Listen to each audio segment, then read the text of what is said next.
Hello, people, and welcome to this fan commentary for the 1996 Wes Craven classic Scream. I am Dustin. I'll call myself a host of the commentary because I apologize ahead of time. I think I'm going to do most of the talking as per usual. And joined with me on the other side of the country and beyond, actually, in Hawaii, is a friend of mine. His name is Willie? Willie's got his popcorn. He's ready to go with the movie. Yep. Usually Just like Drew Barrymore. Just like Drew Barrymore, except it didn't turn out so well for her. Spoilers. But usually we'd introduce ourselves as Non-Critic Dustin and Non-Critic Will. We occasionally do a YouTube movie review show called Two Non-Critics, but this is something a little different. This is just to pay tribute to one of my favorite movies. I'm not sure.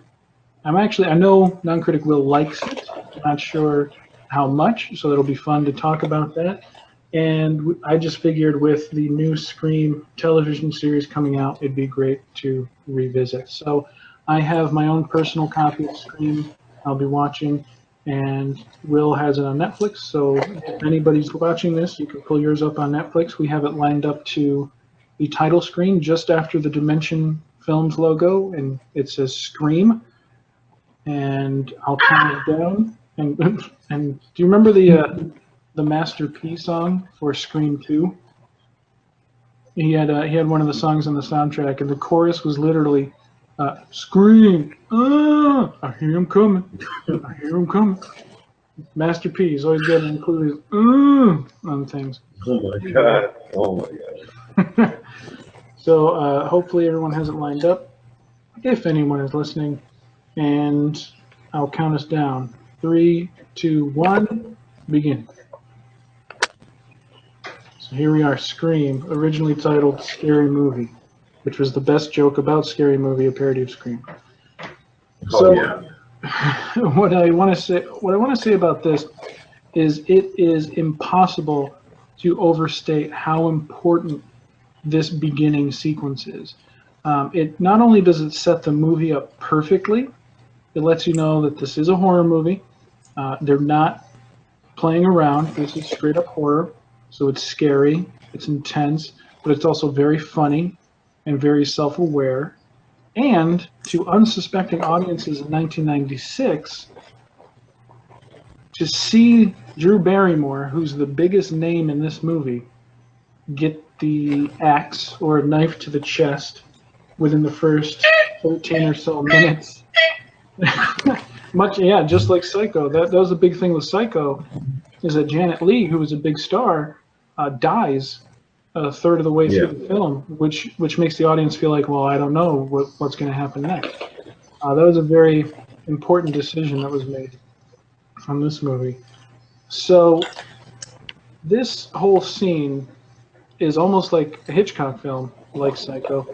It starts off very playfully. You know, the guy's calling. He has a bit of a sinister voice, but he sounds kind of nice. Mm-hmm. And he's sort of flirting with her, and she's flirting back. She's home alone. We've seen this scenario before in horror movies. The pretty girl, home alone. We know something's going to happen, but the fact that it is Drew Barrymore, we're not quite sure what. But I think the most impressive thing about this is the progression, that the conversation gets progressively more sinister. Were you about to say something? Now you see, Drew Barrymore is popping some popcorn just like I did. Just that I was successful in my popcorn making. This has nothing to do with the movie, but I love popcorn. Well, you weren't making pop, were you? No, I wasn't doing that. I microwave. We got new inventions now. But no, when I first saw Drew Barrymore, when I saw Scream was the second film that I saw Drew Barrymore in from the Firestarter. And E.T. Back in the day. I even forgot about E.T. Yeah. Anyway, but, I mean those two were definitely, of course, both of them were definitely great movies and whatnot. And I first saw her in that. So seeing her in Scream and only have like a quick, I guess you could say, cameo appearance I was like, oh my god, they just threw her off the movie. Jeez. Yeah, the star of the movie's gone now. I mean, what happened to the back off? And they burst into flames. She didn't have any of those in this movie, I guess. Something that's funny about this, we just missed the dialogue, was when they talk about A Nightmare on Elm Street, and he's like, I like that Yeah. movie, it was scary. And she said, oh, the first one was, but the rest sucked. Originally, Wes Craven wanted to take that line out because Yeah. he directed the first one, but Kevin Williamson, the writer, reminded him, well, she does say the rest sucked, and you did make Wes Craven's New Nightmare, so it's kind of saying that movie sucked too. So he's like, okay, we'll keep the line. And it's amazing that we're 4 minutes into this movie, and it's intense. There's a lot of tension. I mean, when she says, what do you want? And he says, to see what your insides look like. That is beyond disturbing that someone would say that. Just the visual alone that it conjures is disgusting and horrifying. And the fact that someone's saying it to you, someone you don't even know, says, I want to cut you open and look inside you, is just, it's very slick the way it's written. It's just a cool line of dialogue, but it's also incredibly just frightening, I think. And of course, this scene's been parodied a billion times, and unfortunately, a side effect of when a movie is this big and this successful is people tend to forget exactly how well made it is and how scary it is. It's fun to go back in retrospect and see this again and see that no, they weren't playing around. This movie might give you some chuckles every now and then, but they're going to gut people. They're going to hurt people, and that's what the opening scene in a horror movie is meant to do. It's meant to set the tone. The first murder in a horror movie is usually the most grotesque because it sets that this person can and will do anything. They're capable of just straight up cruelty. Also, it starts now it's become a bit of a joke, but the what's your favorite scary movie and the quiz and all that. All of it's become iconic, but at the time people forget this was new. No one had ever seen something like this before. It's very effective. Rewatching it, what do you think? Does it still hold up? This scene? This scene definitely it's a nostalgic moment. I mean, this definitely does hold up to when I first saw it when I was way younger, a young teen. Just the intensity, the excitement that they have, and what's about to happen next. What's going to go on? Is she going to get out? Is she going to survive?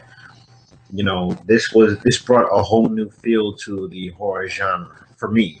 Mm-hmm. For a lot of people, this movie, horror was dead at the time. People weren't making a lot of horror movies, and this is the movie that brought it back in a big, big way. And pretty much every horror movie that came out for the next 5 years after this was a ripoff, essentially, of this movie. I mean, Urban Legends comes to mind. Urban Legends is Scream, but with Urban Legends instead of horror movies. I Know What You Did Last Summer. Well, that was written by Kevin Williamson, based on the book by Lois Duncan, but again, a teen slasher movie, which does not hold up as well as Scream, by the way. I watched I Know What You Did Last Summer a few weeks ago, and it's kind of dull, actually. This moment is brilliant when she's so confident that Jason is the killer in Friday the 13th, and you just know, everyone in the audience, except for people who remember and have a good memory of the very first one, are like, yeah, she got it right, she's gonna live. And then him saying no, the entire audience has to be like, wait, what? Because of this movie, it's common knowledge now. Everyone remembers Mrs. Voorhees was the killer in the original Friday the 13th. Yeah. But not at the time, so I guarantee audiences who are playing along with the game were a little frightened. Look at that. God. And he continues on with the game. Hmm. Now we have Saw, where it makes the "I want to play a game" thing funny. But even when I saw Saw, I couldn't help but think of Scream. Jigsaw is very much like the killers in this movie. He torments them, and he obviously goes a little bit further in Saw and takes a different direction. But when he says, "I want to play a game," I was like, "Oh, Scream."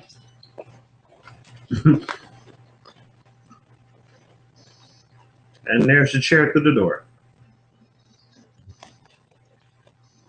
So this scene also, in fact, this what we're saying about how intense this scene is. It was so intense that Wes Craven turned this movie down a number of times.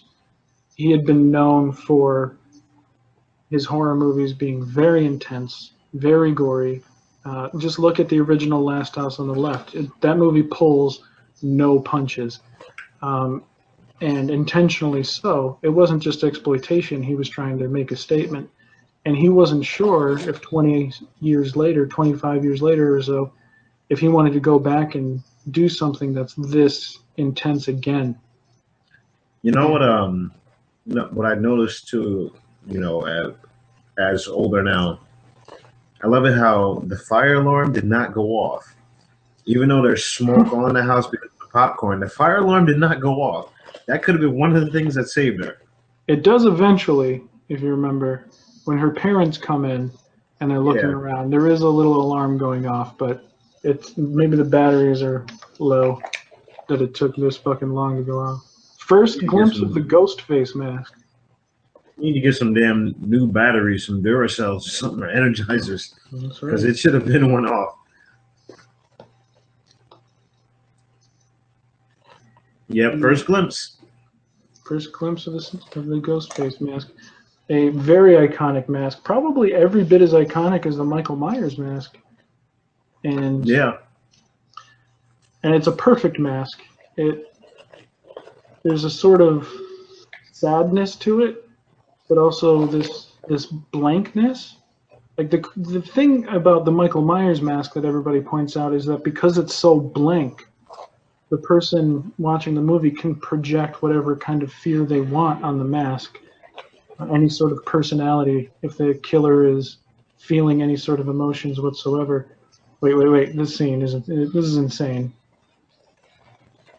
That gets me every time. He looks where he's going to stab first. He has to aim before he stabs her, proving that the killer is a human. Usually in horror movies, the killers are just, they know how to kill. And you never And see them aim. what kills me with this scene, that right there when she started trying to yelp out "mom," and there was not a sound that can come from her voice. That really hurt me because I was like, man, like if you would have been able to at least just say something or just project your voice, you could have been saved right there. And the fact that she's calling out to her mom, her protector, her provider, the woman that gave birth to her, and just to no avail, that really hit me right there. I don't know how many times growing up as a little kid, I was just like, "Mom, I need this. Mom, I'm scared of this." And mom was right there to help me. And her mom was right. I mean, her mom was like what, maybe 3 or 4 yards away. All she had to do was look over. She would have seen what was going on. Getting dragged off, and she's still holding the phone. And she can hear her daughter being slaughtered on the other end of the line. That has to be a parent's worst feeling ever. Like, it's just insane how this movie can go from kind of light and playful to really, really tragic. Yes, it's a scary scene, but it's also very, very tragic and sad. That line, "Drive down to the Mackenzies," comes from Halloween, where Laurie Strode tells the kids to go next door to the Mackenzies. What does she see when she comes out? There's her daughter, hung up, gutted on a tree. So to all the people, when this movie came out, who criticized this movie as being a comedy, watch that scene again.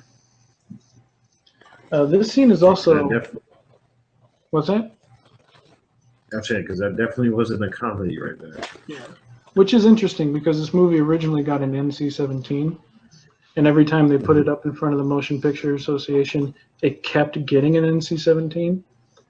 So eventually Bob Weinstein, the head of Dimension, called the MPAA, and then he called Wes Craven and it's like, oh, we got an R. And Wes said, how did you do that? And he goes, oh, I told him it was a comedy. So basically he said, look at the movie again, view it under the prism of this is a satire of violence, and you'll get it. And so the MPAA gave him an R rating. This scene is also crucial. The last scene we saw was more about setting up the tone of the movie and showing what the stakes are. This scene is where we finally get into some setting up the plot a little bit. We find out that her dad is going out of town, find out he's going to be staying at the Hilton by the airport. It also sets up Billy's, why am I blanking on that word all of a sudden? Alibi. It's Billy's alibi when he gets arrested later that he was at his girlfriend's house. And it also, even more importantly, demonstrates that he has a serious case of blue balls that he can't get over, and that she is afraid of sex and intimacy, which for reasons we'll find out later.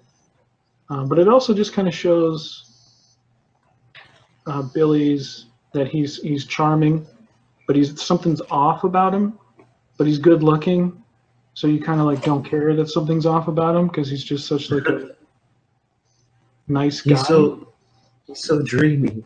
Yeah, there's a very Johnny Depp vibe in this scene, which I guess is one of the reasons they went with casting him. Besides the fact that he's a great actor, and I think he's fantastic in this movie, Wes gave Johnny Depp his first gig in the original Nightmare on Elm Street, and this guy had a bit of Johnny Depp's flair. Obviously didn't rise to the level Johnny Depp did.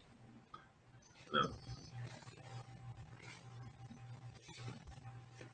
But also, what I think is interesting about this scene is it sort of was the first in a long line of scenes like this in teen movies and television. Two characters in a really nice, soft bedroom, using a lot of words and smart dialogue. Part of that is due to Kevin Williamson, who wrote this and then went on to create and write for Dawson's Creek. I was about to mention Dawson's Creek actually, because that's the typical setting is in Dawson's Creek. Mm-hmm. Coming in, sneaking into your well, I wouldn't say your girlfriend at the moment, because it could be just one of your best friends that you had a crush on for the longest time since you were kids. You climbing up the tree to her window. Somehow the tree is perfectly placed at her window. Every movie is perfectly placed at her window. So you can climb up and spend time with her, talk to her, make out with her, be with her, and, hope for one day that you have something more than just a makeout session. You actually have some intimate relationship with her. Yeah, it does perfectly capture that time in life, the excitement, the worry, the confusion about sex, which eventually, as you get older, just turns into embarrassment about sex. That scene, genius. This is something that I think is so smart about this movie that it doesn't get enough credit. People see it as a bit of a joke, but I think it's really smart. No nudity in this movie. They even acknowledge the fact that movies usually have nudity, movies usually have gratuitous sex, and they consciously make an effort not to do that. Yes, people say this movie, it sort of exploits cliches of the horror genre, but I think that's an oversimplification. It uses it to its advantage. It doesn't fall back on old tricks that horror movies usually have. Horror movies, the reason they usually have a lot of sex in them, because people will go see a movie that has a lot of young naked girls in it. The reason they have so much gore in it, because people will pay money to go see a movie that has a lot of gore. This movie, although very bloody at times, is not as gory as you might remember, except for that opening scene and the end scene, but there's very other important reasons for that. Now that we're past the two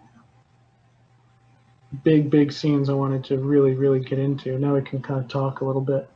My earliest memory of this movie was when it first came out in '96. I remember everyone talking about it. It was all over the place. This was like the big movie, and I wanted to see it really bad. And I was too young. I was 11. This is '96. And obviously, I couldn't go see it in the theater. My parents weren't about to take me, even though I tried to convince them. I remember they had these previews on TV where they were interviewing people coming out of the theater talking about how scary the movie was. And that was their whole campaign. And I was like, I need to see this movie. And my sister was actually telling my mom that there's no way I could ever see this movie because her friend saw it and said the entire theater was just screaming through most of it. And it would be way too scary. But when it came out on video, I don't know what I did to convince my parents to rent this movie, but they rented it. And because I can be a pretty good salesperson when I want to be, and I somehow convinced them to rent this. And I took it up to my friend John's house. And the interesting thing about that is his parents were not okay with R-rated movies. And I've tried to bring them there before and gotten in trouble. So I'm amazed at the fact that not only did I bring this over to his house, but we watched it in his living room while his entire family was in the other room. Cousins, brothers, sisters, mom, dad, they're all in the house. And I somehow was able to sit through this whole movie without anybody saying anything, which just amazes me. And this is the movie. This is one reason I love it so much. But this is the movie that made me realize that I love movies.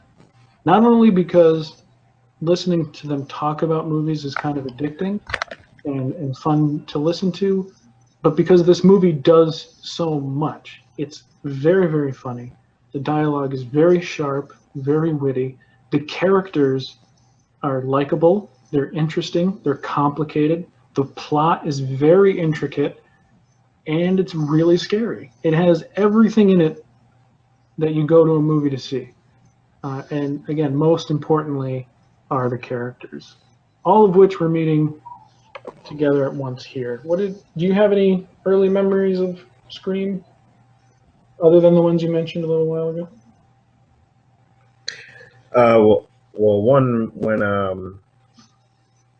when it first was when you first heard of Scream, when it was coming out, like the trailers or whatnot.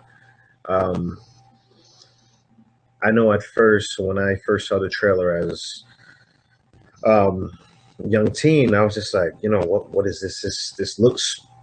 It didn't look really scary to me at first. It looks more interesting. I wanted to see. I knew it was a horror movie, but I wanted to see exactly where it was coming from. Because of course, the big trailer. Yeah, what's your favorite scary movie? And you have this random guy, you don't know who he or she is. You just know that she has a mask or so and is killing people. And it made me interested in what the movie's about.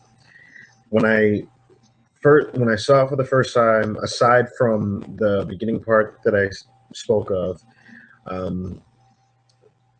just what interests me was like, why is the killer doing this? Uh-huh. Why do they continue to go after solely Sydney? I mean, yes, in the process of going after Sydney, the killer is killing people that she's affiliated with.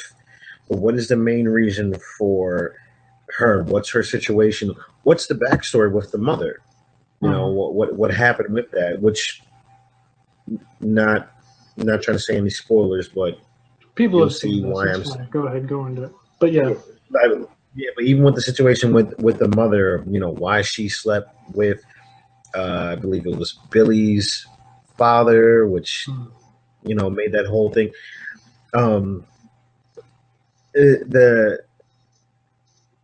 The state that a person will go through in their mind to really think of a way to kill someone just because something didn't line up, something that really hurt you and offended you and affected your family as well.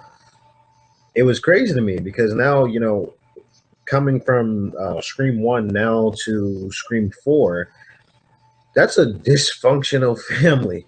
That's a Yes, it is. dysfunctional fucking family. Like I realized that like as a rewatching Scream yesterday or whatnot, I was just like, man, I know everybody has their family problems or whatnot, but I could feel a little bit better. I could feel a lot better about myself if I watch Scream because I'm like, man, my family's not like that. Like, shit, they have some issues, some deep embedded issues over.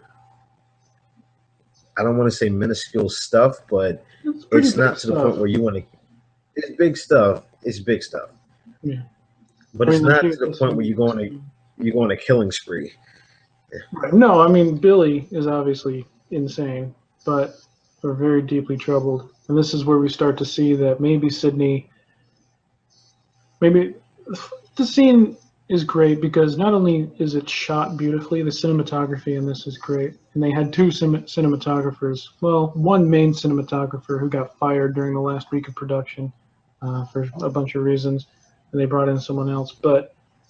This scene is great because it shows the kind of isolation and disconnected way Sydney lives her life, and you find out you get a little hint as to why something happened to her mother, something terrible, and so you start to suspect maybe she's has some connection to what happened earlier in the movie, and but in addition to what you said, the possibly minuscule things. There's no doubt that your dad having an affair with your girlfriend's mother is going to mess you up, especially when your mom abandons you because of it. Mm-hmm. But yeah, he takes it way, way, way too far. And you're right. And Your family's not this screwed up. for me, for me, one of the big things too is like before this movie, a lot of movies that I've seen before Scream, whether it's dealing with horror or action, comedy, anything like that, if one parent is not in the movie, one parent is missing, they don't really go into detail or depth of why they left or whatnot, or if they passed away or anything. They just say, it's like we miss her or we miss him, or we Mm-hmm. don't speak of him or her. With Scream, a big thing of why everything is going on is because of the person that you never see, Mm-hmm. the person that has already passed. That's a big reason why this movie came to be, is because of Sydney's mother. Yeah. So it was a big change from other movies that I've seen where it's just like, oh, well, we miss him or her, or they just left and we don't speak of him or her. Mm-hmm. They base a lot of it around the mother's actions and what Right. she's done in the past. Yeah. You're paying for the something that Wes Craven brings up a lot in his movies is paying for the sins of your parents. I mean, just Yeah. look at Nightmare on Elm Street. That's what that movie's about. Is their parents turned into vigilantes and took justice in their own hands, and now their children have to pay for it. And here is something where her mother liked to sleep around, and because of it, they're everyone's paying for it. Now, of course, that's not necessarily damning her mother. Her mother's human. Human beings make mistakes. But it just does go to show that actions have consequences. And sometimes it's the people we care about and their friends and loved ones who have to deal with those consequences. Well, of course, her mom had to as well. She was raped and gutted, but it doesn't just end, which is very, I think, important in a horror movie because if you notice in horror movies, nobody ever grieves for anyone. Nobody ever really mourns anyone. It's just kind of like a murder happened. They go to a funeral and then they go about their day. This Yeah. movie is like, no, when people die, there's a serious weight to it. Again, another very important motif that goes through or theme that goes through all of Wes Craven's movies is that violence is not beautiful. It's not fun. It's very real, and it affects people. Again, one of the reasons this movie got an NC-17 is that the violence was too shocking. And his reasoning was, well, it should be shocking. It's murder. Murder is shocking. But this scene too is great because they set up the thing about the closet where she opens the closet and there's this big musical number or cue that like, oh, something might be in there, but nothing's in there. And now the killer jumps out of the closet. It's a great misdirect. And it's also a great time to talk about the voice of the killer. The voice of the killer is a voice actor named Roger L. Jackson. And I know within the reality of the movie they have a voice changer. But within the reality of shooting the movie, they had an actor who did the voice. And he was always on set in every scene where they needed him. But the cast never met him. They had him hidden away somewhere on the set talking to them on the phone so that they would be afraid of him. And he's got a great voice. His voice is terrifying. And so, like, you can tell he loves being so creepy. And there's actually a quote from him. He has a great understanding of the violence in these movies, just to continue on that. Because something else that's great about these movies, which isn't true in most slasher movies, because you don't know who the killer is, the killer can be anyone. The killer is a human. Yeah. In a Freddy movie, you know who the killer is, so there's no suspense there. In a Jason movie, with the exception of the first one, and I think part 5, you know who the killer is. And in this, you don't. So there's this added level of suspense there. You don't know who's doing this. But the person doing it is a human being. They're not a supernatural creature. And Wes Craven said that, I saw in an interview recently, that it's telling you we have to stop being afraid of the monster coming from outside of us and address that we all have a monster inside of us.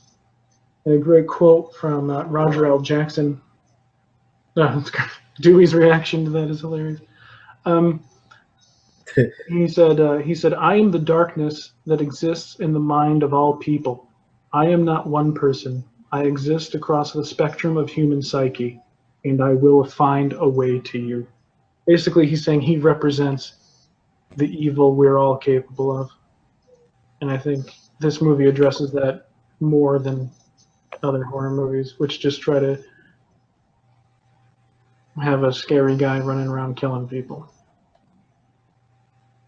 I think this is great. I'm going to say this a lot, that things are great, but the sheriff in this is played by Joseph Whipp, who played the deputy in Nightmare on Elm Street, and now here he is playing the sheriff in Scream alongside his deputy. I like to pretend it's the same guy. And he moved to a new county and got promoted. Let's talk about the cast a little bit, because I think they're all great in this movie. Neve Campbell sort of set the standard for all young female acting for the next 25 years. Not 25, 20. It hasn't even been 20 years since this movie came out. But ever since seeing this, I notice more and more, and especially now I see it a lot, women who are about her age acting in movies act just like her. She does this squinty thing with her eyes when she gets upset. She does this heavy panting thing when she's having trouble speaking because she's upset. And she blinks a lot. These are not, and I'm not coming down on her, that's just what she does. And I think she's very, very, very good in this movie. But I just noticed so many actresses doing it now. What did you think of Neve in this movie? Neve, I thought she definitely played a good role with Scream. Now, when I want to say when I first saw Neve Campbell, it wasn't in Scream, but it was The Craft, probably, right? Yes. I was trying to think of the name of the movie. I seen her in The Craft, so I was familiar with how she acts, her the type of things that she does. So when I saw her in this movie, I was like, oh, this is pretty interesting. She has the main role as Sydney, Hmm. and it made me actually more interested in the film. Um, Yeah, you believe in her. yeah, yeah. I mean, because it was a familiar face, Yeah. and this was her movie. This is her set of movies that she's done. Hmm. I liked her in the craft or whatnot, and I thought that this would be a pretty. I didn't think it would be a good movie at first. Like I said earlier, I thought it would be interesting, Yeah. but it turned into a good movie, a great movie. How about that? It's both. It's a good movie, Now, but it's also interesting. now as far as some of the sequels coming up, I don't Yeah, we'll like. get into those. Yeah, I mean, Uh, one in Go ahead. what for me, as far as the sequels are concerned, like I like two. I like. Yeah, I can say that I like two. Three was, okay, and four was a what the fuck for Well, see, me. I like four. I don't love it, but I like it more than three. To me, Yeah, three was too comfortable. I mean, three's the funniest of them all. It's the most cartoony of them all. I feel like after two movies, everybody got really cozy and they're all got to know each other really well. I mean, they had the same crew throughout all four movies. And by three, they expected that to be the last movie. So I think they all just wanted to have a good time. And yeah, the movie shows that the movie is a lot of fun, but it doesn't have the same edge that the first two have. I mean, they get progressive. The first one has a lot of edge. It's very dark. It's very, I've said this before, but very sinister. Um, the violence is very real. The second one is a little bit lighter, but it still has a few moments where you're just like on the edge of your seat, or you feel a death like a punch in the nuts. You know what I mean? Like the whole opening to Scream 2 is genius. The movie theater thing. I saw that in the theater with my sister. The person who didn't want me to see the first one took me to see the second one, and to be sitting in a theater watching people sitting in a theater, and one of them is murdered, and everybody's watching, and they all have these blank expressions on their face, was a bit of a wake up call. Like, look, violence is real, and you need to face that. And the scene where Randy dies in Scream 2 was like a kick in the nuts because he's a character you love from the first one. He's even funnier in the second one, and mhm. his death scene is is just heartbreaking. Yeah. And And I Scream mean, 3 just loses all of that, I think. what killed me is about Randy's death is like that's something for me I didn't expect. I didn't Yeah, expect for no, Randy to trust die me, because nobody did. The entire theater screamed when that happened. Randy had all the answers to horror movies in general. You know Mhm. what to expect, what not to do, what to do. All the different type of hints and clues to avoid from being the next victim. To see him get just pulled into the van and stabbed, that didn't expect that. And even after his death, he still kept going on. Giving information, giving hints, giving advice In Scream on 3, yeah. how to survive with the videotapes that he's made and whatnot. It's starting to say, if you're watching this, I'm dead. I already died, Hmm. but I'm still going to do whatever I can to help you out, pretty much. So I didn't expect that, and I was like, man, we lost all hope. Randy died. Hmm. I mean, Scream 3, where I'm going to get back to what you said about Randy. Scream 3, it does one thing about it I do really like is it parodies itself, and it acknowledges the fact that it parodies itself, and it makes fun of how Hollywood interprets these sort of things. And it's kind of like Escape from LA in that way. How Escape from LA is like, this is what Escape from New York would be if Hollywood had made it. Scream 3 is very much like, we're in Hollywood where they're making a movie about us, and we have to interact with people who are playing us in that movie, and it's all very cyclical, and it goes and it parodies itself, and and I admired all that, but it never rises above that. But I will say the best scene in Scream 3 is Randy's scene. Um, except when I saw it in the theater, um, you meet Randy's sister for the first time. Randy's sister is never mentioned, and she does not appear in Scream or Scream 2, but she suddenly shows up in Scream 3 with a tape of Randy. I'm like, okay, whatever. But this guy behind me just started laughing. He goes, I forgot about her. I'm like, yeah, because she wasn't in the fucking first one.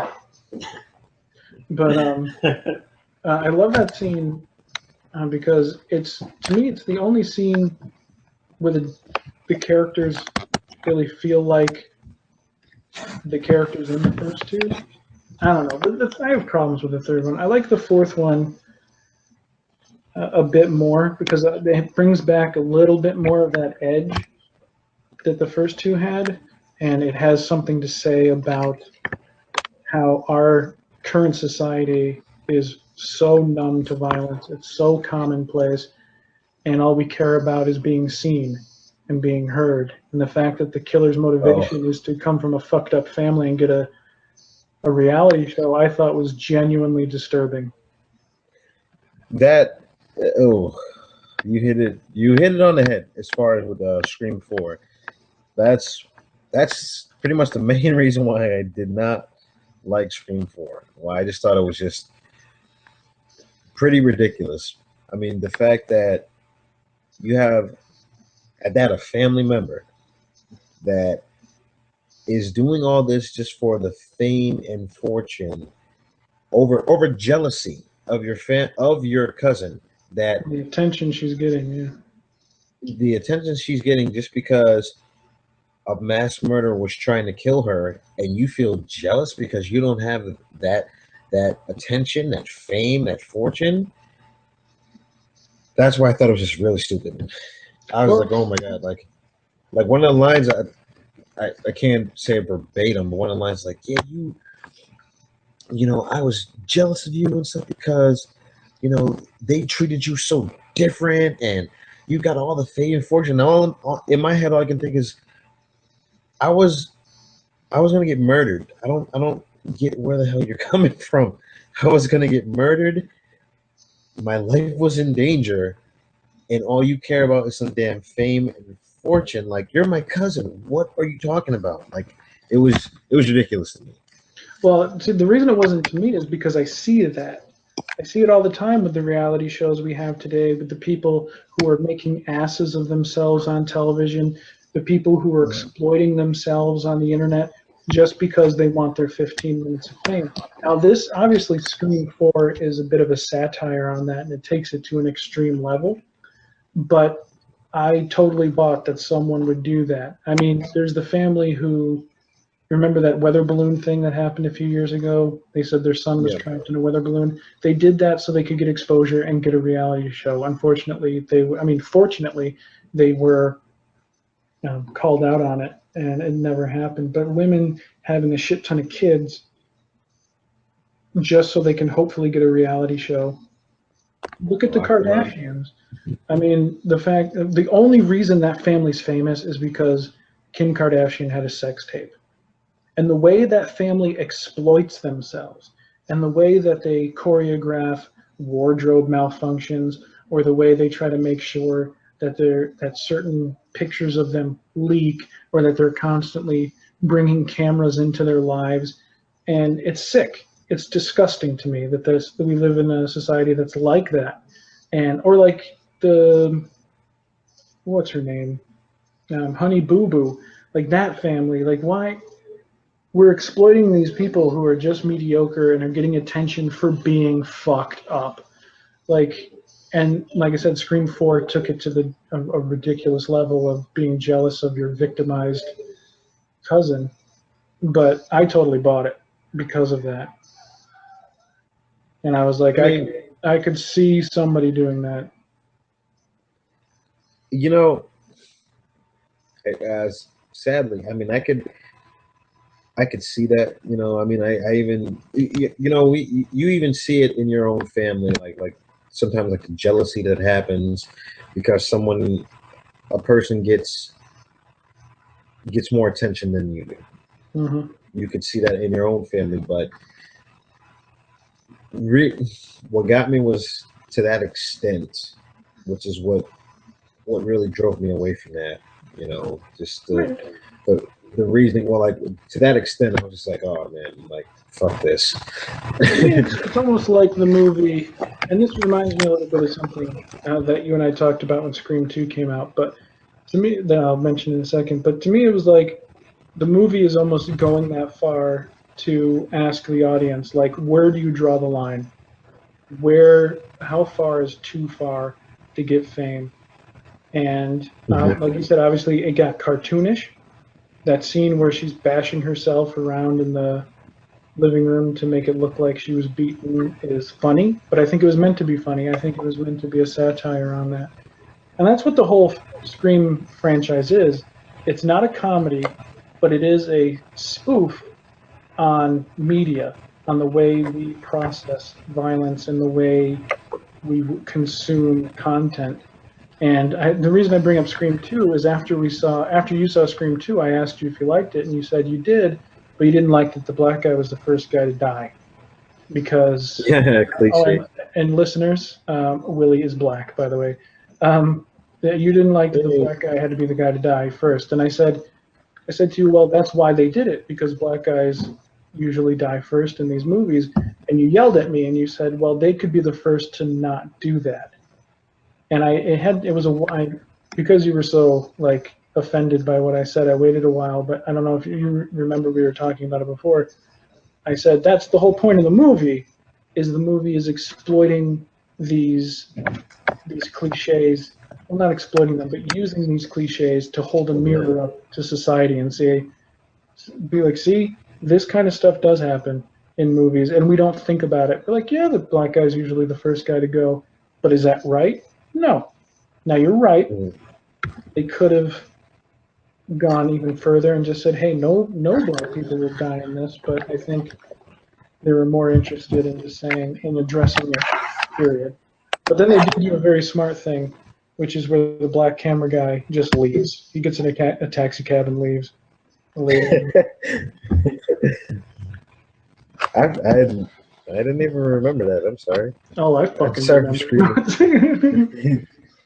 Son of a bitch. I'm sorry for screaming at you. I didn't remember No, that. that's okay. This to go back to the cast a bit. No, I'll wait until the cast is back on the screen, except for Nev Campbell. This scene is a little weird to me. I like that these two characters are talking about her and don't know that she's there, and they're being so shitty about it. And Yeah. everything the girl is saying, she admits, comes from a talk show. Ricky Lake, who used to have a talk show, Yeah. and that even in 1996, we're talking about how we're oversaturated with violence in the media and the way people talk about it so clinically and sort of thrive on it. And now you look today, and we're constantly being bombarded on social media, on TV, in newspapers. Everywhere you look, you're constantly being hit in the face with how scary and violent the world is. And people love it. That's what gets ratings. That's what sells subscriptions to magazines. Besides the Kardashian family just whoring themselves out. And I don't mean whore, I'm not calling them whores in terms of like they're sluts or something. I mean whores in selling themselves for money, which is exactly what they Yeah. do. The reason this scene is a little weird to me is because Sydney gets attacked. It's a cool, creepy scene. Like you hear the whispering, like you almost start to wonder if all this is going on in Sydney's head.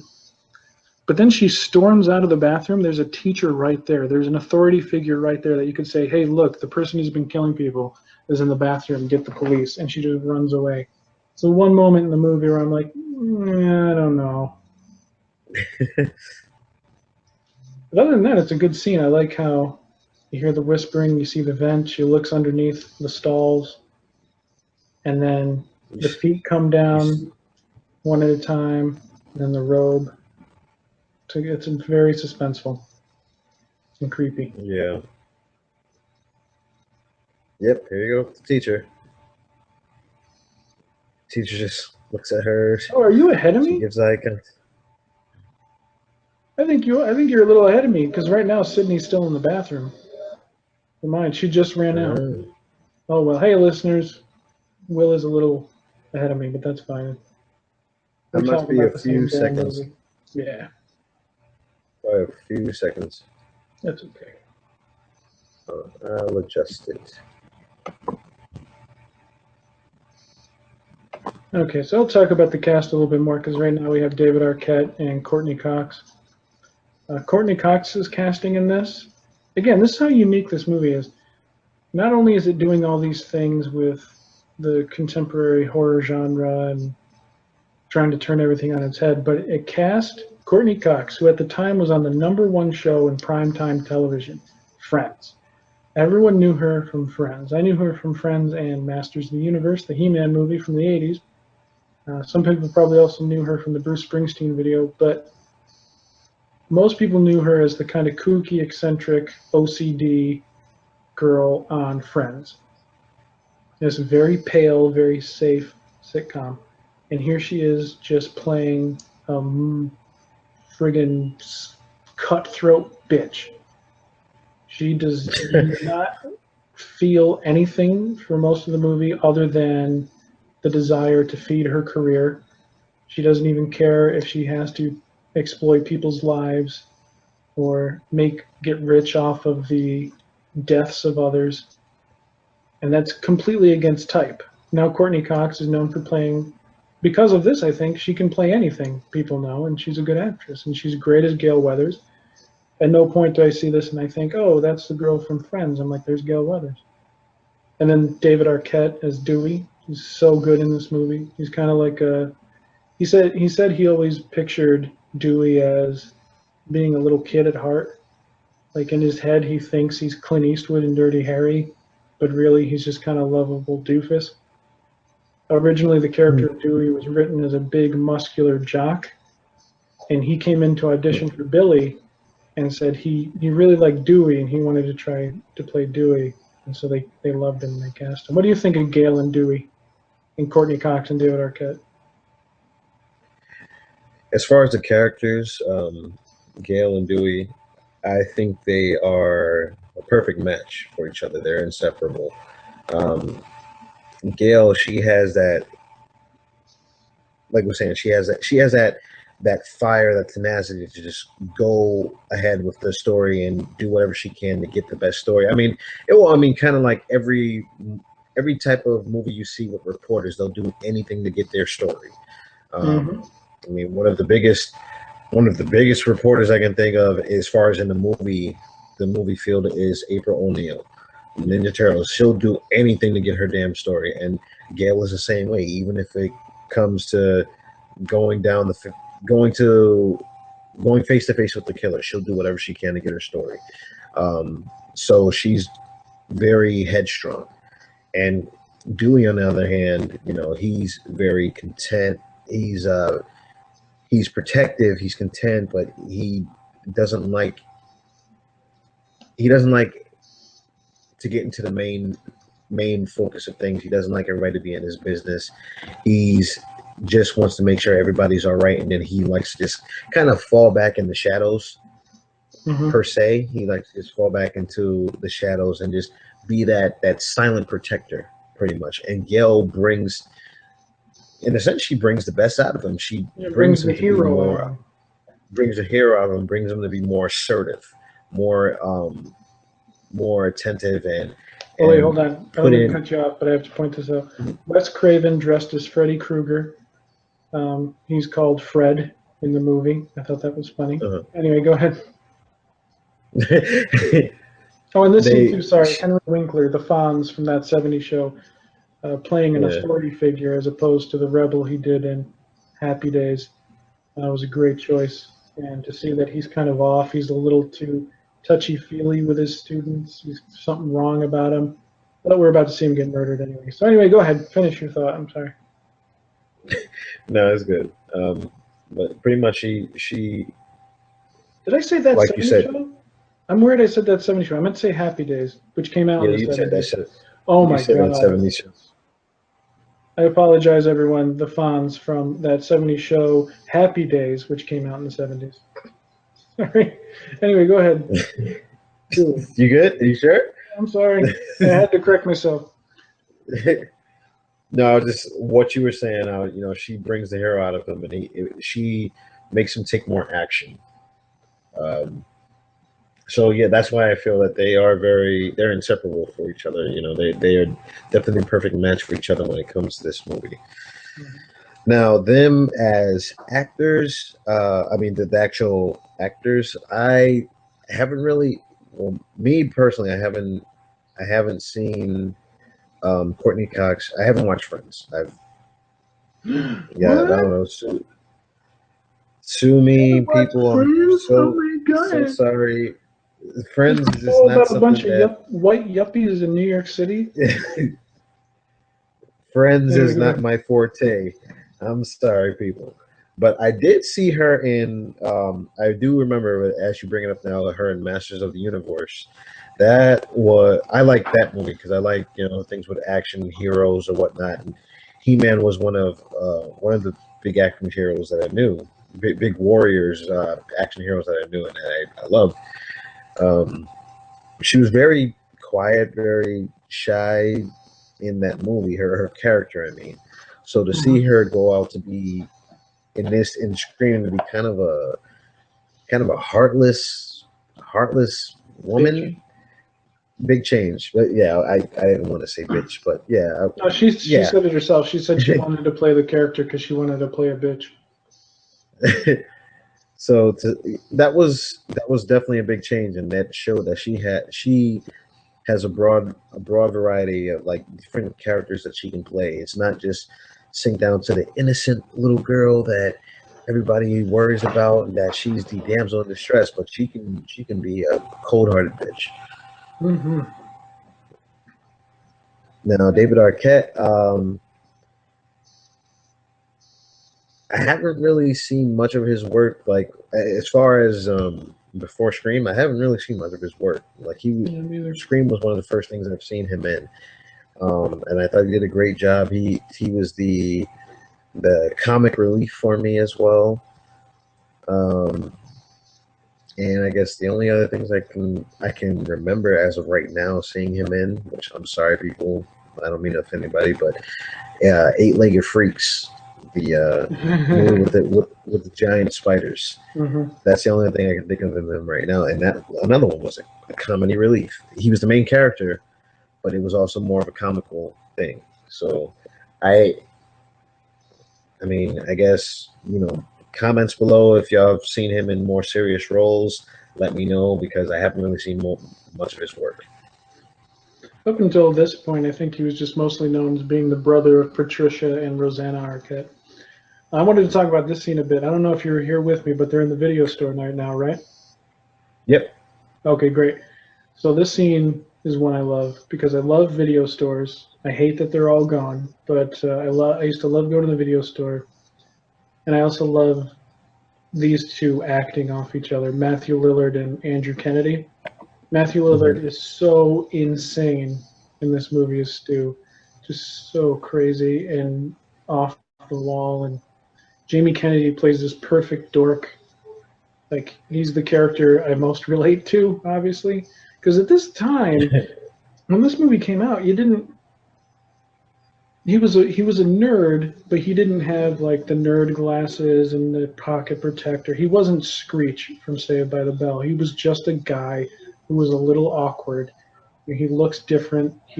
But he doesn't look like a typical nerd. He just looks. He's not a handsome guy. He's a little off. So I related to him quite a bit, and I think he's great in this scene. Matthew Lillard is great in this scene, and Skeet Ulrich there as Billy. It's just he keeps changing your mind about him because he's scary, but he's also nice, and in this scene he's very threatening. But in other scenes he's not. I don't know. What do you think of those three guys, Mister Jamie Kennedy, Matthew Lillard, and Skeet Ulrich? Wait, dealing with that particular scene, Just in general in the movie. in, in general in the movie, I will say that by the end of the movie, I did not expect for those two to be the killers. I didn't expect that. So because I didn't expect that, for me they played a really good role. Good role because I would not expect to this day the pretty boy and pretty much I guess you can look at him as a wild card, I guess, in Well, my eyes. well, Jamie Kennedy's more the wild card. I mean, I say that quoting Wes Craven again. He said that Jamie Kennedy's character as Randy is kind of the one you can't quite figure out um, Mhm. because he's so just awkward. Matthew Lillard's character Stu, he in the script, he is a wild card in terms of he's just insane. But um, Yeah, that's it, why I say a wild card yeah, first too. in the script, he's described as a Billy wannabe. Like he can't he want like he and Billy are best friends, but Billy is the cool guy, the effortlessly cool guy. He doesn't even need to try to be cool, and Stu just tries too damn hard. Is how it's described in the script. But before we go on, I'm sorry. This scene I wanted to point out when Dewey and the sheriff are talking, and the sheriff's smoking, and Dewey has an ice cream. If you watch, every time the cop takes a drag, Dewey takes a little taste of his ice cream. It just perfectly points out how innocent Dewey is, but how he's trying so hard to be like his boss. Anyway, go ahead. You're about to talk I, about Stu. I'm noticing it right now too. But yeah, and, yeah, Stu, as far as him just being insane and whatnot, that's why I call him the wild card. But yeah, he even with that, those two I didn't expect for them to be the killer because, like I was saying, you have Billy who was supposed to be the 90210 pretty boy Mm-hmm. of the group. Of course, the boyfriend to the main character and whatnot, and then you find out that he's actually the killer. He's not one of the killers. He's actually the main killer. Yeah, He's the the drive that pushed mastermind. this whole thing. He's the mastermind that pushed this whole thing. And then you got Jamie Kennedy, who pretty much is the guru of horror movies and knows Yeah. everything. Every odd and end, everything which way and out to avoid being the next victim. It was good. It was a good matchup, and that scene that was just passed, of course, in the video store. Now that I know who's the killers and stuff, that was pretty creepy. It is, yeah, And especially when you think they have Randy sandwiched in between them. Watching that that was scene again pretty now, it's creepy. like, yeah, Because of course, at first you don't know who the killers are, so you're just like, they're just being assholes. But now that you see it now and you know who they are, you're like, oh man, Jesus! I'm surprised they didn't gut him like later on in the back alley or something like that when he got mm-hmm. to his car. Oh, and quick, since we're coming up to her last scene and we haven't even mentioned her yet, is Rose McGowan as Tatum, Yeah, Sydney's best friend. Um, my first memory of her in this movie was the trailer, where in the trailer Nev Campbell says, "All horror movies are the same. It's just some killer in a mask chasing around some big-breasted girl who can't act." And when they did that, they immediately cut to a shot of Tatum, which happens later in the movie, where her breasts are basically busting out of her shirt, and she's got like these pointy nipples, and I was like, that's funny. But in the movie, she's really good. I think she's sort of a wild child, but she's also kind of cute and innocent at the same time. Like she seems like, in terms of Sydney, like Sydney's the more um, innocent girl, the more uh, less adventurous one, I guess, and Tatum is definitely the one who wants to go out and have a good time. But you can also see, like, in her bedroom, she has that stuffed bunny, and she there's definitely a little girl in there that she still retains. I think Rose McGowan plays it very, very well. She's very likable. She's entertaining to watch, I think. And in the previous scene we just had, I wanted to bring up W. Earl Brown as Kenny Jones, or Gale Weathers' cameraman. I think he's the perfect butt of the joke in this movie. They're constantly making fun of him for being fat, and he just takes it. He's like, whatever. He's just, he's there for a paycheck, but he is kind of getting caught up in it. He's a good character actor. He shows up in a lot of things. He was in There's Something About Mary as Mary's mentally challenged younger brother. Yes, he was. Yes. And he was in a really good. Well, the movie wasn't very good, but he was good. He played Meatloaf in a VH1 TV movie. He was great in that as well. All the performances in this. There's not a weak spot. They're all really good, and they embody their characters. What do you think of Rose McGowan as Tatum? It's been so long since I've seen the first Scream, since I watched it yesterday. I mean, I forgot that Rose McGowan was in Scream. Oh, really? Wow. Yeah, I'm sorry. I'm looking at the scene where she's going into the garage right now, and like the first scene as she opened the door, you just see her nipples poking through the damn shirt. And what that? Yeah, in the trailer. But there's eggs in the refrigerator in the garage. But anyway, I forgot that she was in the first Scream. I mean, the most memorable thing I remember her in was Charmed, when she took the place of Prue's character as Shannon Paige. Doherty. Yeah. With Shannon Doherty, yeah. So I forgot that she was in Scream until yesterday, and I was like, oh man, I forgot that she was in this first. And I think she used to date Marilyn Manson, right? Yep, she dated Marilyn Manson, and she dated Robert Rodriguez for a long time, the filmmaker. And she's a good actress. I like when she shows up and stuff. She's usually pretty good. I think she may have gotten plastic surgery recently, and she looks a little different. Because it's just, I always find plastic surgery very distracting. Like I don't look like a human anymore. But I mean, it hasn't changed her as an actress. She's still really good. I mean, not to get off of a Scream or whatnot, not to get off the topic of Scream, but just as far like plastic surgery, I don't get it. I mean, I know that certain people, depending on how they feel about themselves, they want the insecurities about themselves. They want to do some perfections on their body or whatnot. But I feel like if something hasn't happened to you where like you've been burned alive or whatnot, just something drastic has happened to where it's a must or so, there's no need for plastic surgery. Like, I mean, just be how you are, accept who you are as a person, but that's just me. That's just my opinion, people. So I don't want people to take offense to this. That's just my opinion. Love who you are, It's a shame we live in a world where people feel the need to change themselves. But hopefully it makes them happier. What's really sad if they get it and it doesn't make them happier. That's sad.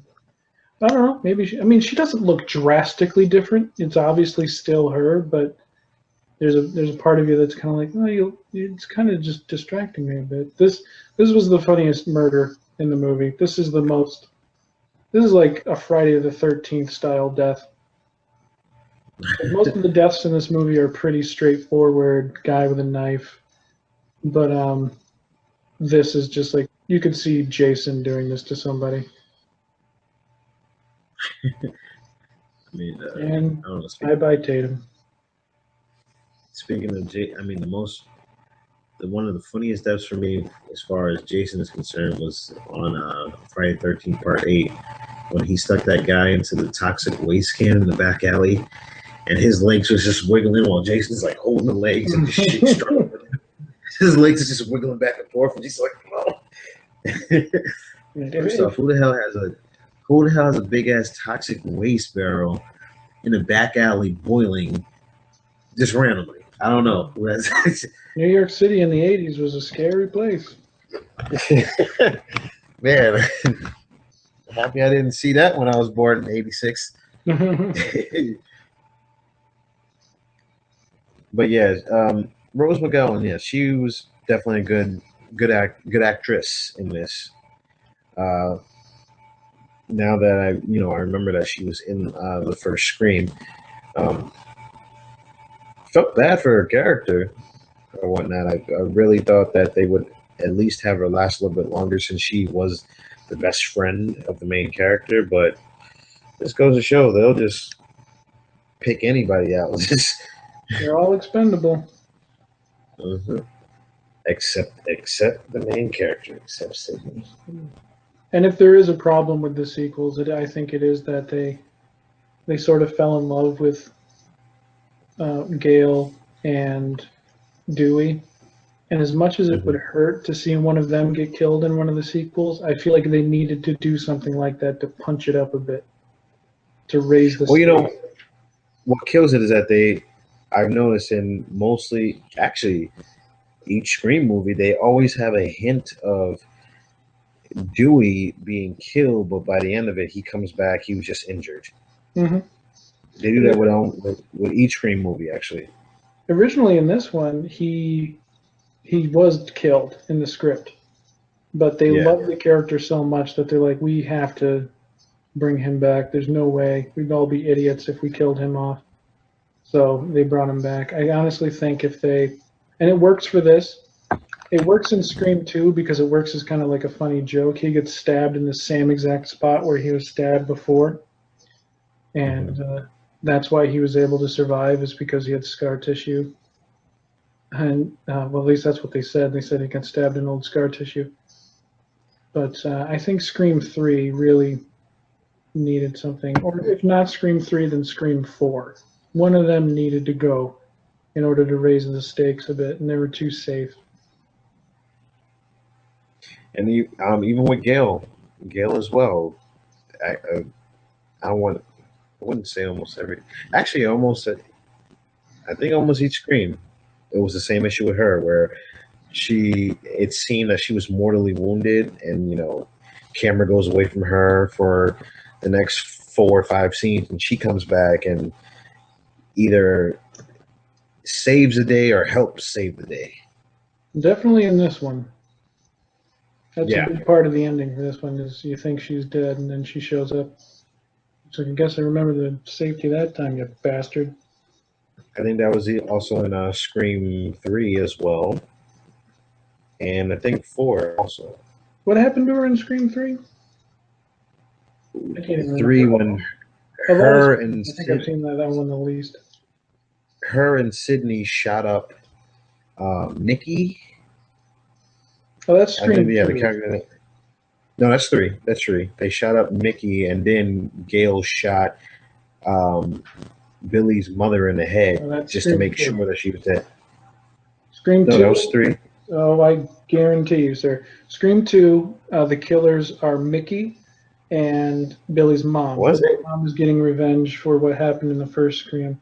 Yeah, Scream 3, the killer is Sydney's brother that she didn't know she had. Oh, yeah. I'm sorry. It's just it's a clusterfuck of dysfunctional family here. That's what I'm saying. It's first my mom, your sister, my cousin, your brother, your niece, your dog, your nephew, your pet rabbit, Bubbles. You just put everybody in the mix. Yeah, that's the thing that bothered me the most in Scream 3, is that it was her brother that we never knew about. I mean, they tied it into the fact that her mom tried to be an actress for a while and had a lot of sex in Hollywood. And so naturally, it's conceivable she would have siblings she didn't know about. Yeah. Come on. And then in Scream 4, oh, it's her cousin now. Okay. Like, what's next? Like, I don't trust, like, with stuff like that, I wouldn't trust no family members. Like, yeah, just leave the country. How you been? How you been? It's your long lost aunt. Leave me the fuck alone. Just leave me alone. So here's probably the second most iconic scene in this movie. The scene people still quote to this day, which is where Randy explains the rules of a horror movie. Yeah. It was in every trailer. It still shows up in every trailer if they're like promoting like You we're can gonna show never it on have TV. sex. You can You never can drink or never do have, drugs. One, you can never have sex. You never can drink never or do do. drugs, and you can never say "I'll be right back" because you won't be back. Every time a character says "I'll be right back," they walk off and the killer kills them. But this is Okay, definitely the I'll Randy I'll shining add moment. I'll add two more rules to that. Number four, you can never say let's split up. Yep. And number five, you can't be black. And an interesting thing is Okay. because of this movie, the rules don't really apply anymore because after this movie came out and it explained all the rules to everyone, horror movies started to change the way they do things. So now it's kind of cliche to not follow the traditional horror movie rules, but if you do follow them, then it's even more cliche and it's weird. Horror movies are weird now. Yeah, they are. I'm not someone who says all horror movies are bad now. I've seen plenty of good horror movies recently. I'm just saying that this movie, no matter what people say about it, this movie changed the game for horror.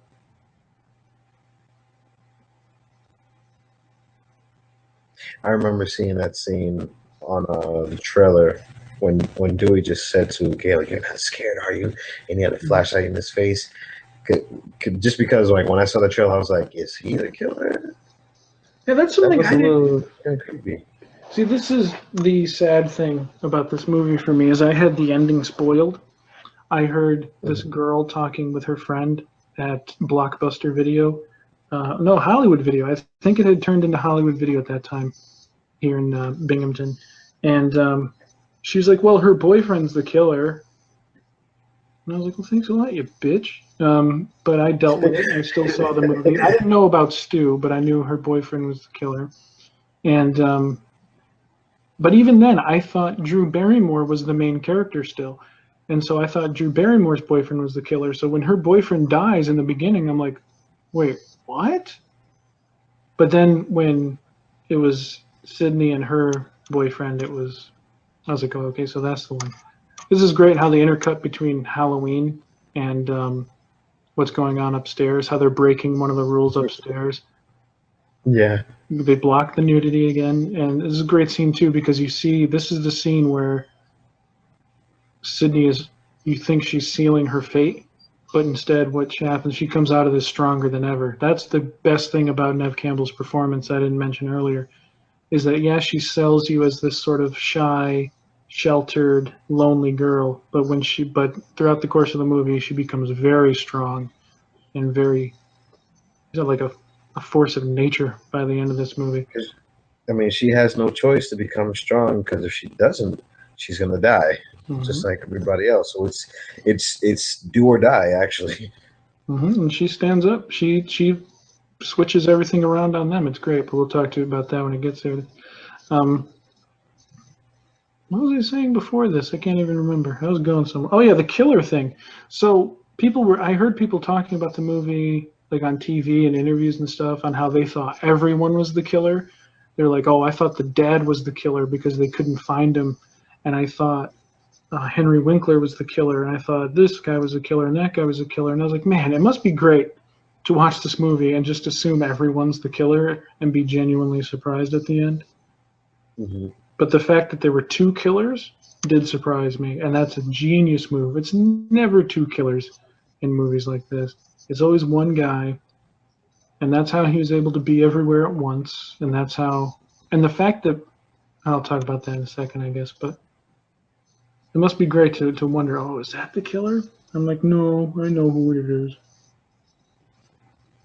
But again, That did actually surprise me. Actually, that it was more than one person as the killer. That did surprise me. in fact, because there was two killers in this one and two killers in Scream 2, when we saw Scream 3, me and we went with our mutual friend Anthony, and there's a scene in the end of Scream 3 where they're at the movie director's house, and he's got this huge house, and the killer just pops up at every turn, and Anthony just started laughing. He's like, "There's like 30 of these guys in this one." Like we just thought there were so many killers. Then it only turned out to be one, and they explained that the house had a whole bunch of secret passages and stuff like that. But we did assume that there'd be a ton of them. There are 2 in Scream 4 also. Yep. And that was the weird thing about Scream 4 is that Emma Roberts does not look like she'd be that tall in that costume. But maybe she was wearing some platforms. I don't know. That scene with Dewey and Gale was really sweet. The way she's like when they land on top of each other, and she says, "Did you find what you're looking for?" And then she's like, "Is that what you've been looking for?" And he says very sweetly, he's like, "All my life." And she gives him a genuine smile that I thought was really, really sweet and showed their chemistry. And that's why they got married after this for many years. Because they had some legit chemistry. Very rare too, because I mean, some of these on-screen romances that you see, off-screen, they hate each other. Mm-hmm. They despise each other. I guess sometimes they confuse it. Like a lot of actors will have to be in love with someone in a movie, then they tap into that feeling and think they're in love with that person. And so they date for a little while and break up. But it was Wes Craven, I guess, who said, "Look, you two have something real, and I think you should pursue it." And he got them together pretty much. That Wes Craven, I love that guy. I mean, his work. I mean, he's done some work for hire. Like, you know, everybody needs a paycheck, and some of those movies weren't the best. But his movies where he puts his heart into it, there's always something about it that I latch onto. Whether it's Last House on the Left, The Hills Have Eyes, A Nightmare on Elm Street, even Shocker, or Serpent in the Rainbow, or some of his movies that people are not so fond of, like My Soul to Take. My Soul to Take was not a perfect movie, but I liked what he had to say about family in that too. There's a lot about family in his movies. In this scene where they fake Billy's murder, this convinces you he can't be the killer, because that's a big problem in most slasher movies. You can figure out. I mean, if it's a movie like this where you don't know who the killer is, like a murder mystery, you can figure it out who it is by just saying, "Okay, who hasn't been attacked by the killer yet?" And that's the killer. But in this, you see him get flat out murdered in front of you. Well, and that's another thing I was gonna say. What you just said, you see him, because in the other murder movies, if you don't see the death on screen, doesn't count. They can't be dead. It doesn't count. They can't be dead. Like they're either the killer or they're still alive somehow. But you need to show the actual murder. Like you and I, we saw Urban Legends together. Do you remember that? We went to the theater. We saw it was wintertime. Yeah. Wintertime, around Christmas time, I went back home, scared as shit. Yeah, I remember. But I was surprised at who the killer was in that movie, and you said you weren't, because all they did was show that character running away and fall down. They didn't show her get attacked, and that's when I realized, oh, he's right. So you opened my eyes to that sort of thing. And you opened my eyes to being scared for a good week. That was amazing. I actually still kind of like that movie. I mean, it is just a flat out. It's kind of like Friday the 13th is just a ripoff of Halloween. Like it uses all the same techniques that Halloween uses, but is different enough that you can still enjoy it. Urban Legends was just Scream, but with Urban Legends, and I still kind of like that movie. Yeah, we got, like, I think the beginning of Urban Legends was what hooked me at first. Even though it was scary, it's what hooked me at first when she got scared of the guy. I can't think of the actor's name, but known for playing Chucky, playing Charles Lee Ray. I Mm-hmm. can't think of the actor's name. Sorry, but when she drove off because she was Oh, scared of him Brad because Dourif. he His name's Brad Brad Dourif. Dourif, Sorry, he I forgot that's who played him. stutters. He stutters, so he couldn't get the words out. But once she drove off because he scared her on accident, he was just like, "Someone's in the back seat," and then you just see out of like clothes or whatever that was in the back seat just starts raising up with an axe. I was like, "Oh my god!" Just knocked her head off. I just couldn't believe that. That's what hooked me. That's what got me at first. That movie's And fun. It's what were you gonna say? what gives me with horror movies too, like nowadays horror movies, I haven't really found I haven't really found a horror movie today that really like creeps me out, that really scares me or whatnot. But it's funny because some, not all, but just very few that I've seen when I was a kid, it will still scare me to this day just because of that nostalgic moment.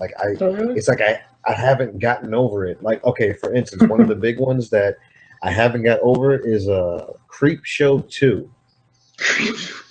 Thanks for the ride, lady. Creep, that one big one, that creeped me out when I was a kid, and to this day, I don't know how I can do it. And that was a black dude getting hit by a car, and I was just like, oh man, that was kind of creepy because he got up all limping and crap. Like Creep Show 2, that was one of the movies that, even if I watched this day, it would still kind of creep me out a little bit just because that nostalgic moment. And I just haven't really got over it because I didn't bother to watch it again. I was like, no, fuck this.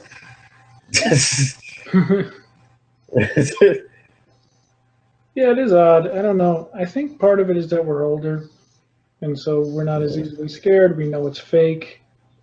But also, I think it's the same sort of things don't scare us anymore. Like, there is Yeah. not a haunted house movie on the planet that will scare me anymore. I Yeah. don't believe in ghosts. It can't scare me. I mean, that's not to say the movie can't still be good and there can't still be some tension, but I'm not going to go Mhm. see a paranormal activity movie and get scared because I'm worried about Yeah. ghosts. Like what kills like you don't know how many horror movies I watch now on a daily basis, and it's not per se scaring. It's more like depending on the movie. I mean, it's a jump factor because they'll just do something to make you jump for a Hmm. second. You know, the music will go extremely loud at the split second. It'll be dead silent at first, and then extremely loud when something jumps out or whatnot, and it looks creepy at first, but it's just like, It's you know, just startling you. That's all it is. nothing gets me anymore. Nothing really like deeply makes me think about life. Like, oh my god, this is I'm having some problems going to bed now. This is this is not good. I think the last movie it didn't make me afraid to go to sleep or anything. But the last movie that really got inside my head was that movie Kill List. Okay, If you remember that that. is Yeah, I don't yes, want that to spoil none of it, disturbing movie. but it was disturbing. But some of the imagery I thought was genuinely creepy in it too and unsettling. That's the thing. Like I don't like torture movies because I don't find I don't know. It's complicated because I can watch a horror movie like this where there's a guy who had his throat slashed dangling from the windshield. I can watch this and not. I mean, yes, I'm troubled by the violence, but I'm not uncomfortable and I'm not angry about the violence. If it's a movie where people are being just long scenes of people being tortured, to me, there's nothing psychological about that. That's a gimmick, and there's nothing scary about it. It's like the Hostel movies or most of the Saw movies, and it's just they don't scare me because I, it's you're just showing someone slowly being tortured, and it's not. I don't know. It's a gimmick and it's exploitative and it doesn't. I I remember don't when know. Hostel first came out, and I went to the theater to see it because it was supposed to be this not best, but this crazy horror movie. You know, that was supposed to be really good. It's supposed to really get people jumping, and then I go to the movie theater to watch it, in the first 45 minutes, I'm thinking I'm just watching a softcore porn. I was like, Yeah. wait a minute, where's the horror? What happened? And then it finally jumps into it, and I'm like, man, this is not scary. This is just fucked up. That's just horrible. Yeah. Like I did not leave that movie scared. I just was like, this is horrible. And then I also had the thought, yeah, I'm not going to any hostels in my time. I'm good. Oh, actually, you know, a movie that we've both seen recently that I mentioned to you after I watched it that while I was watching it actually did scare me a little was The Den. You remember that found footage movie, The Den, where it all takes Yes. place on a webcam? Mhm. That I thought of it because it has a very similar premise to Hostel, kind of. Mhm. Where I remember reading what Hostel was about and being scared. Like, oh, there's rich guys who pay to murder people. I was like, that's a scary idea. And he's like, there's even people who pay to watch people be murdered. I was like, okay, that's scary. But the way he handled it in the movie wasn't scary at all. The Den, you don't find out until later. Sorry for spoilers. But that's kind of what that whole movie is. And what scared me is how the guy hacked into into her computer and was filming her when she didn't know it. That's the kind of thing you see all the time in horror movies where somebody's being followed. But the scene where like she's having sex with her boyfriend and the computer turns on and starts recording it, that freaked me out. Yeah, It that was actually creepy. can and does happen. I don't know if it does happen, but it's possible. They said to hack a computer and look through the webcam. It is. It is. It is So possible. that fucked me up a little bit, and I thought the movie was shocking. But back to Scream, because we're getting to some really crazy shit. Billy, the man we saw murdered, is still alive. Oh, it's funny. When I was in middle school, let me tell you how much of a dork I was. You know, because you were there, but people listening weren't. And he was a I nerd. was Yep. I was so obsessed with this movie. I carried when I got it on VHS. I carried it around school with me for a few days. I had a denim jacket, and I broke my Mhm. pen and spilled the ink out on the back and wrote Wes Craven Scream on the back of my denim jacket. And I used to walk around telling people I know everything about this movie. Just question me, whatever you want. And this one kid's like, "All right, uh, what's the quote Billy says when he reveals that he's the killer?" And he tastes the blood. What does he say? And I was like, "Oh, he says corn syrup, same stuff they use for pig blood in Carrie." And he's like, "No, he said pig's blood, the same stuff they used in Carrie." And I was like, "No, that doesn't make any sense." So I think of that every time I rewatch this. And you know what? As Billy came out of nowhere from the room and started doing that fake roll down the stairs. Like now, since I'm in the military or whatnot, and I've went over a bunch of different first aid classes and combat lifesaver classes, and I know everything dealing with like how to stop the blood or whatnot to prevent shock, control breathing. I'm looking at him like he should have been dead. All that blood loss, if this was real, he should have been dead. So I'm looking at it like, Mhm. man, that's hilarious because now I know this stuff now, and I'm like, as many stabs as he's gotten and unattended, and it was a good 20 minutes that he came out of nowhere and popped back up. Should have been major blood loss. He should have been dead already. Yeah, but you know, when you're caught up in the movie, you don't think about that kind of stuff. Yeah.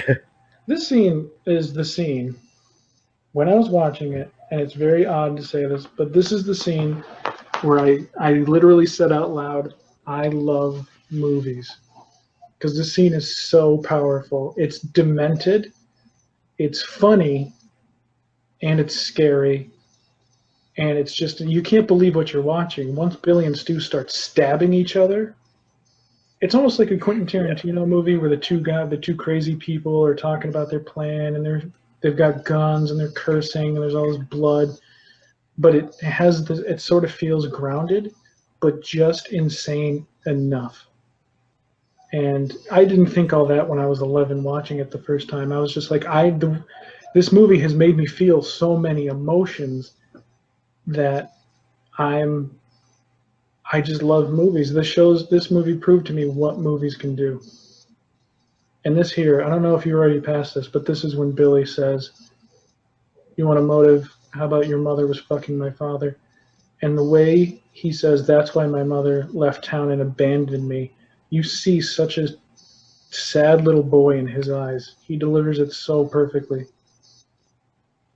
Like he looks Yeah, I'm still. crazy, but he looks so sad. Yeah, I'm still on the scene as well. It is horrible. I mean, it's it's very unfortunate what he had to go through as a child growing up because of the fact that Sydney's mother slept with his father. It's sad. I mean, I guess it just depends on the point. It depends on the person to like the point of Well, there's something how wrong with him. crazy Period. you go. Yeah, there's Daddy. Yeah, you're still a few seconds ahead of me, but yeah, that's what happens. The dad comes out, but the yeah, there's the dad. It's yeah, Billy obviously has a lot more wrong with him than just the fact that his mom left, but it's like the his mom abandoning him was the catalyst that sent him into this spiral of madness.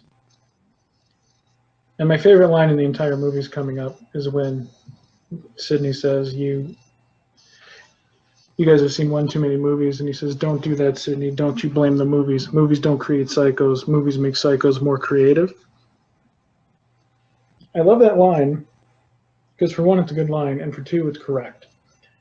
There are so many people out there who think that watching violent movies will make someone violent, and it's just not true.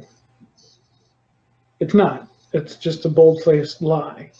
However, someone who would do this sort of thing anyway, maybe he starts thinking outside the box a little bit. Who knows?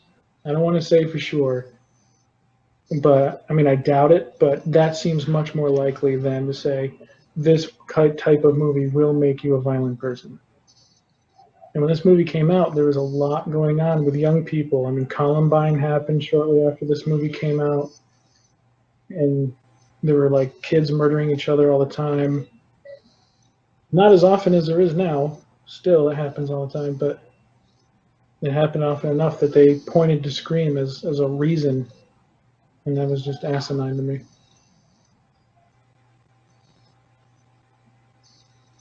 I mean, you, one of the kindest people I've ever met, loves watching some horror movies, Yeah, and I do. you're not a very violent person. I I, mean, I still I still at believe. first, I Go was a ahead. little scared of horror movies when I was a Oh kid. yeah, you used to hate I was a watching little horror bitch. movies. I was a little bitch. But I grew attached to them. I'm one of the people who believes that horror movies are important. Horror movies that are well made are important because they by going to a horror movie you're safe. Even if the movie doesn't make you feel safe, like Scream doesn't make you feel safe, um, but you at the end of it you get to get up and you get to live, you survive, and you've experienced, if it's scary, you've experienced terror and all that, and so you feel better, you feel more alive, you have a sudden rush. But even in badly made horror movies, there's still something good about them in that they go where most of us won't. And I think there's something almost cathartic about a horror movie. I mean, there's something cathartic about every movie. That's what stories do. Stories take us on journeys, they show us things in a new way. That's what art does. But I think horror movies, not any more or less than any others, but they address something that most people don't want to address, which is that darkness inside them we were talking about earlier. And you, like I said, one of the kindest people I've ever met, you can watch some fucked up movies. Movies I won't even watch, not because I'm afraid, but just because I don't have any interest. And I don't know how. I, I mean, I think there I is don't know. something there that you can see it, you can experience it, and you're like, okay, that part of me is fine. Like most horror movie directors, people will tell you are like the kindest, most soft-spoken people. Like everyone says that about Wes Craven, is he's very Zen. He's almost Buddhist in a way, in the way he views everything. And part of that has to do with he taps into the darker side of his imagination and isn't afraid to go there. David Cronenberg It's like, said, right. I mean, it's just kind of like, I don't know. It's like that saying, watch out for the quiet ones. Like Well, don't take their.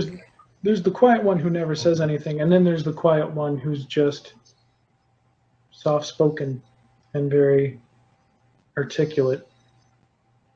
Like, just so everybody know, I'm not no killer. Don't. I am a nice person.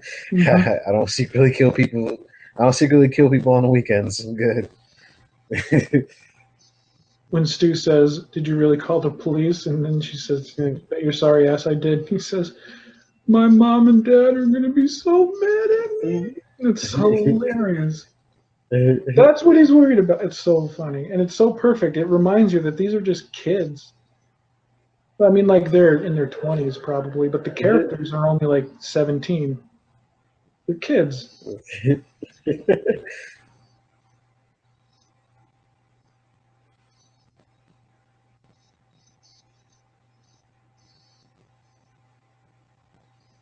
Billy. It's so crazy. He seems like he just has this supernatural strength. Like he Mm-hmm. hasn't been stabbed at all. He's walking fine, perfectly. Everything's cool. Well, he Meanwhile, hasn't been. Stu's just bleeding to death. Oh yeah, he was stabbed. Stu stabbed him. I forgot. I was gonna say, remember they faked stabbing, but no, you're right. Yesterday we were watching this, me and my girlfriend, and she's like, "Why would Sydney put the costume on?" And she brought up a good point. Logically, she wouldn't put the costume on, but I was thinking about it today. I didn't realize it until earlier that it's symbolic. This is her taking the fear that they instilled in her, and she's giving it back. Mm. Like, you put on this costume, you chase me around, I'll put it on, and I'll stab you with an umbrella, you piece of shit.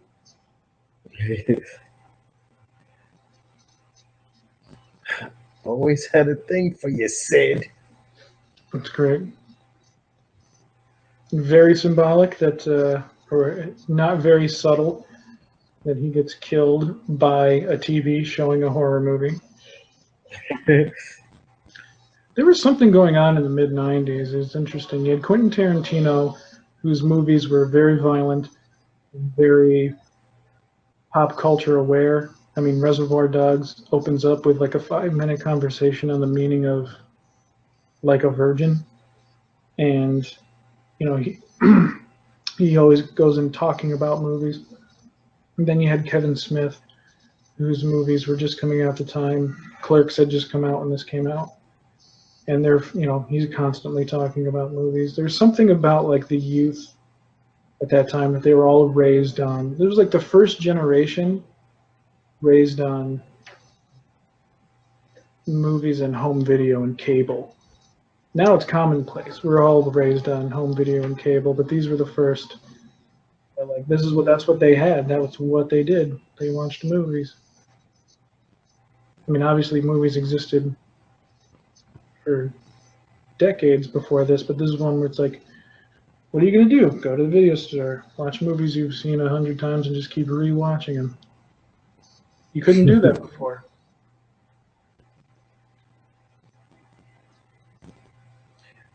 I think this is for me. This is one of the first movies that like they actually had the value of double tap to make sure that the entity is dead.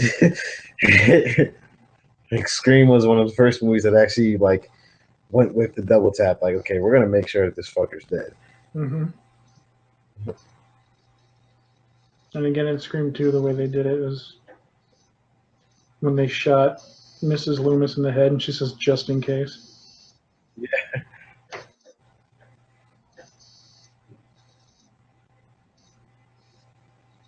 There, see, not in my movie. Sydney is her own person. She's not a victim.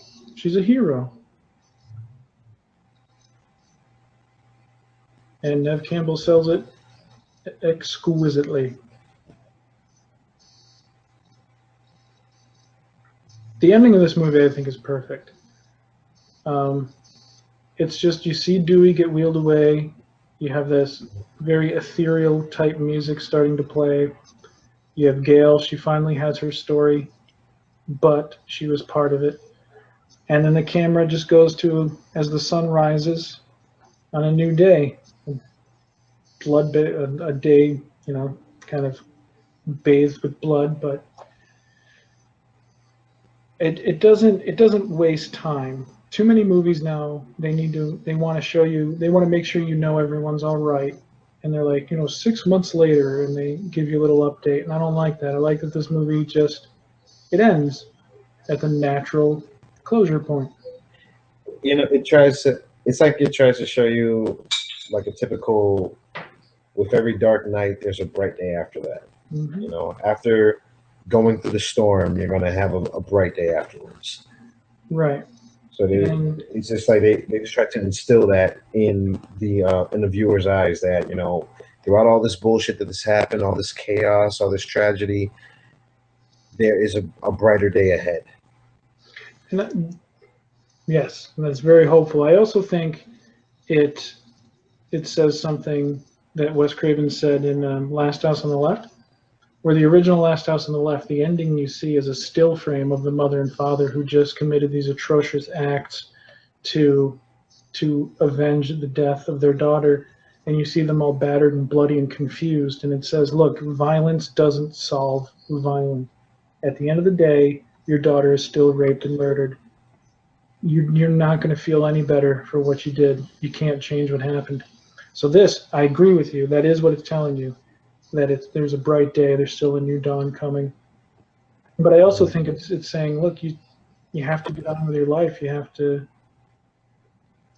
keep moving. You just got to lick your wounds and get back up. Which is basically the same thing, except mine sounds more cynical. Because I'm more cynical than you are. These end credits are great. The way it shows the cast and this kind of upbeat song that I love. Just perfectly contradicts the ending, but it reminds you we're just children. I didn't get it skipped the credits for me. It just went straight to Scream 2 since it's on Netflix. So I can recommend. Yeah, Scream 2 been playing. I forgot. I forgot just because it's showing it that Scream 2 starts with Omar Epps and Jada Pinkett Smith. Mm-hmm. I forgot about Jada Pinkett being in it. She's great in that movie too. She's really funny. That was me. I'd be out. Oh, okay. So everyone, that was Scream. You've probably seen it. Hopefully you watch it again and again. While these credits are wrapping up, let's say real quick, we both have seen the first 7 minutes of Scream, this series, which will be premiering on Tuesday. What did you think of that preview? I thought the preview was okay. I'm not going to say it was great. It was okay. One thing that I did not like, well, one major thing that I addressed to you was that the mask is different. Yeah, they got a problem with that mask.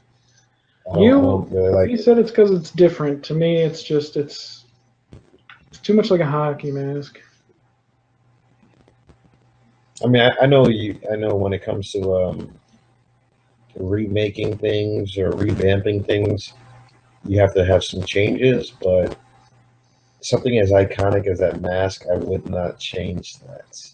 Really.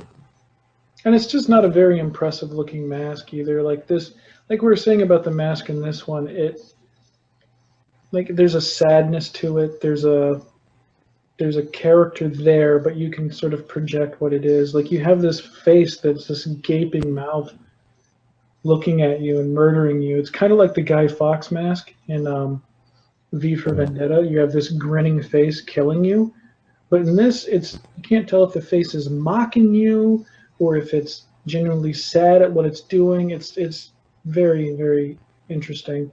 And the new mask, it just looks like a hockey mask. It just looks like a generic mask. I don't know. I didn't. And like I said, when we watched it, they linger on that girl's ass for a long time, which Scream intentionally does not do that sort of thing unless they're making a joke. Like in Scream 2, they make a joke when they're watching Stab, and it recreates the beginning of this Scream, and you can tell they dwell on the naked body of Heather Graham, although Scream 2 doesn't show it. So that was a little off-putting, and the dialogue it was very Scream dialogue, but the actors do not deliver it nearly as confidently as these characters do. But I don't know. I'm open to it. I think you could do a Scream series and do it well. I'm just a little wary of it, I guess. And I know. Will you be watching the show? I mean, with the Scream series, I guess my thing is with a series, when will it end? Like every episode is going to be the killer killing someone, and I guess the police or main character, whoever's trying to track him or her or them down for every episode. I think it's going to be. If I had to guess, I would assume. Have you ever watched the show Pretty Little Liars on ABC Family? It's kind of like I heard of it. I just never watched it. That's kind of a guilty pleasure for me. I watch it and I know it's bad, but I love how bad it is. And in that, there's this character taunting them who goes by the initial of A, who's like this mastermind, and it's still been going on for like 5 seasons, and you don't know who A is. But the reason you keep watching is that the characters' relationships pull you in. So I hope they have interesting characters, because that's the most important thing in Scream and in any story. But I hope they don't carry it on forever without you finding out who the killer is. I don't know. But there are 52 seconds left in these credits, so maybe we should sign off. What do you think? Yeah. Well, if anybody listened to this, thanks. If you are still listening to this, thank you even more. I really appreciate it. This is something I've wanted to do for a long time, and I thank my co-host, Will, for joining me. Anytime. All right, so one of these days, months from now, we'll be having 2 critics on screen here. I'll be bringing my little daughter on screen. If she starts crying, I'm gonna have to take her away from the screen, but she probably won't. We'll do 2 non-critics and a little one. See ya.